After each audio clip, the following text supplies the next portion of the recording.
Welcome to my YouTube channel. If you have a child who is 3 to 12 years of age and is not able to express his feelings properly, or he's not able to understand his thoughts and emotions, then you need to watch this video. I'm going to share 9 techniques or effective techniques that can help your child to understand his own emotions in a better way. And you can become a therapist. Yes, if you are a parent and want to help your child in this regard, need to watch this video till the end. I'm going to talk about play therapy, or how you can help your child come out of that trauma or understand his own emotions in a better way through play. So there are 9 techniques, almost there are more than 100 techniques in fact. But here I'm going to share just 9 techniques that can really be very effective. Now, what is play therapy? What does a play therapist do? Actually, when we see that the child is not able to express his own feelings, or he's feeling intimidating, or he's feeling uncomfortable with the therapist or the parent sometimes, or some strangers, the thing is they are not able to express anything. Whatever they are feeling, sometimes the teacher, something goes wrong at school or at home, they are not able to express that. And in front of the therapist also, they are not able to open up. Now, here, the play therapist, what he does is he starts playing, or he's trying to create an environment that the child feels, okay, this person is just like me. I can talk to him because he is also playing. So a play and playful environment is created, and there the therapist or the parent is able to dive into that particular thoughts, and then trying to pull out all that or extract his emotions, what he was not able to do then. So don't you think this is a powerful experience or a powerful technique that you can also do it? So anyone can do it, until and unless you focus on certain things and be careful about certain emotional aspects of the child. These are all the psychological needs. If the psychological needs are not met, usually children get into all these the psychological worries or problems that they are facing. So what are the benefits of play therapy? Number one, they are able to understand their problems easily. They can understand what is happening in their life. The second thing, they can socialize very easily, and they can also solve their own problems. They are able to interact with more people and also come out of that stress and get that relief out of their problems. Their mind and body also get stimulated, and not just that, their creativity and imagination skills also is enhanced. So don't you think this is a wonderful therapy? So what are the techniques I'm going to share here? Number one is associating animals or having some metaphoric images. Like, for example, you're using big mountains, enormous sized mountains, and making them feel that yes, the size of the mountain is like your confidence is level is so high, and all that stuff. You can create such environment and make them understand, or make them associate things, or some of the things in the nature you can associate with their life.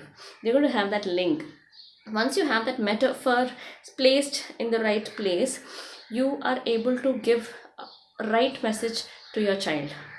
Now what you can do is you can create some stories, or you can tell them stories in the format in the form of associating animals. For example, you could say a tortoise was feeling very low, and he was depressed, and that's the reason he just hides himself in his own shell, and then takes 10 deep breaths. After that, he is fit and strong, and then he's going and again trying to face the world. So this is what happens when the child also is getting associated with that animal, and the characters and all the attributes are again, it is handed over, and it is taken by the child as well. So it is easily transformed, and you can bring that changes in the child's mind very easily. The second technique is about the role plays. You can play the role of different people, or sometimes if the child is really anxious, like now he's not able to go to school, the first day at school he's very scared, or sometimes he's scared to go to a dentist. So you can role play a dentist, how kind and how loving that person is, and start creating that environment, a conducive environment, and create a scene where the child feels safe and secure. So that's how we need to do that. And as much as possible, try to include all that creativity and make it look realistic. This impacts a lot in the child's mind. The third technique is about doll or puppet technique. You can use a stuffed toys inside and create a small image or a small personality. Like for example, if you want to show it like a teacher or show it like a father, and then try to enact. You can tell stories also. You can ask the child also to tell stories. Here what happens is the child is able to express his own feelings there, how he feels about the father, how he feels about the teacher, and so on. So the child is very expressive through stories. So he can listen to stories, or you can express that stories, or you can even ask the child to do it. So in turn also you can do both of you telling stories also. Sometimes this creates a lot of positive vibes, and the child is able to think in a better way. We are able to understand and realize what the child is going through. If he has any problem at school, or he feels low, or he's having some trouble with his friends or peers or what. So the child is feeling that the teacher is not caring, or the child feels that the teacher is always insulting him, then these thoughts he's able to express through stories. The fourth technique is about telephonic talk. That is talking as if you're talking over the telephone and asking few questions. Now what happens is the child is not able to open up very easily to a stranger or a parent also sometimes. So what you can do is, indirectly you can ask questions to the child, as if you are playing with the child and having some conversation and asking few questions. So you should be very cautious about asking questions. Don't be too personal, but at the same time ask few questions in such a way that in turn the sequence is such that he can start revealing what he is feeling about, or he is having his thoughts within himself. So try to do that. Try to use some techniques how to talk and have some conversations in a better way. The fifth technique I want to share is about the sensorial activities. You can create some sensory activities, maybe through sand art, or trying to have sand in a bowl and making some pictures out of it, or some clay.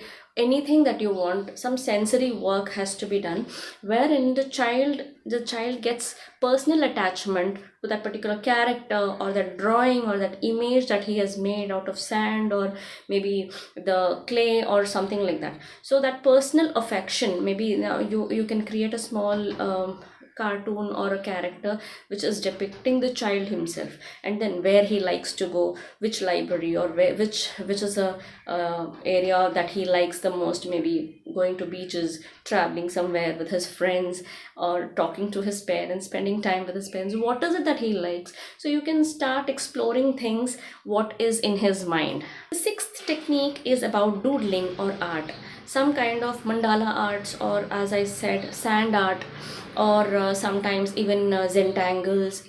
These kinds of art can create lot of impact. So freehand designs can help a lot in the child. For example, now the child is doodling, it means that he is scribbling something. If you have watched Tare Zameen Par, how the child is using flip book, and he has expressed his own feelings, how he is getting departed from the family. So it's all about his own internal thoughts, what's going on. This will help us to know our child in a better way. So ask the child to doodle, or even stress. You can remove the stress from out of these art.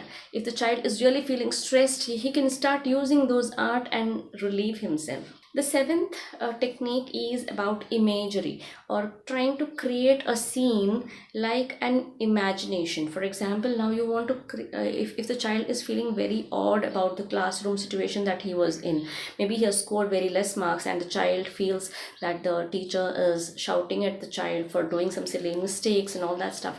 So you can ask the child, okay, that is just a part of the scene in the whole movie. just flip it off, or you can turn it off, or change the color of that particular movie, or change that channel. It's all right, you have another channel in your life, no problem. So try to bring that imagery in the life of the student or the child, and he feels better. He can understand, okay, now there are certain other aspects that I can focus, and I can do something better this time.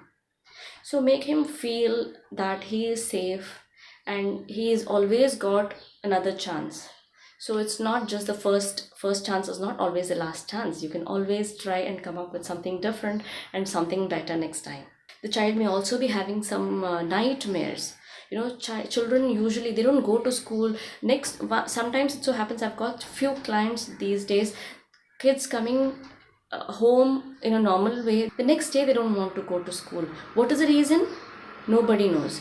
Whatever they have tried, they are not able to convince the child to go, and it went on months along, actually, sometimes.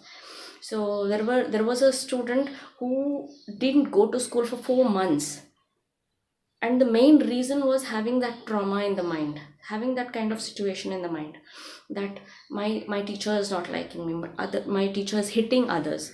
So the child has got that particular scene, or that particular situation is there in the child's mind, and he feels that he is associated so much, as if the teacher is going to one day hit him only. This is going to create a lot of impact, and this is going to have that negative thought in the mind. The last 2 points are very important, very practical. Here I'm going to share about the 8th technique, that is mailing technique. Email, or sending emails or letters or messages. Now here in this technique, it's very powerful. How do you do it? You have to create some mailboxes or a small tins. You can keep some tins, name them as the name of the family member. For example, you want to send message to a father, so this is a father's mailbox, and this is mother's mailbox, this is a brothers, and this is sisters. So these are the mailboxes. And you should also create some strips wherein you're sending some messages. Like, for example, you are writing the message, hates me, or likes me, cares about me, hurts me, motivates me. So something like this, and write in a slip of paper all those, and then ask the child to fill each of these particular slip appropriately in the boxes that you feel relevant to. And the child feels, okay, my father cares about me, then he's going to take that particular strip, and he'll place it in his father's mailbox. He feels that the brother hates me, he's going to take it and put it here. So you can exactly understand where the problem lies in the child's mind. So this is very powerful technique, and very easy as well. Anybody can do it at home and try out. Last but not the least, I'm talking about the physical games. This is very, very important. I totally agree that child does not have physical games these days. I know they are not equipped with all that, but it is mandatory to have physical games at any time. Give them specifically some games like football or chess. Football is very useful and very effective as a therapy, because it uses all the mind and the body, and this gets stimulated very easily. So once you do that, the child is getting relief from stress. And if he has some kind of suicidal thoughts, or some kind of thoughts to harm himself, or leave the house and run away, leave the school, or bunk the classes and all that stuff, you need to make sure that the child has enough sleep and enough time to play. This will really bring positive change in the child's behavior as well. I hope you liked this video, and do share in the comment section which of these therapy you like the most, and which one you will follow in your life. And also let me know what is the reaction, or what did you feel, what is your child's reactions or child's response to the techniques that you have followed. Also, a gentle reminder, do not forget to subscribe to my channel, and also hit the bell icon along with all, so that you get notified and you will be the first person to watch all the videos that I upload. Goodbye for now.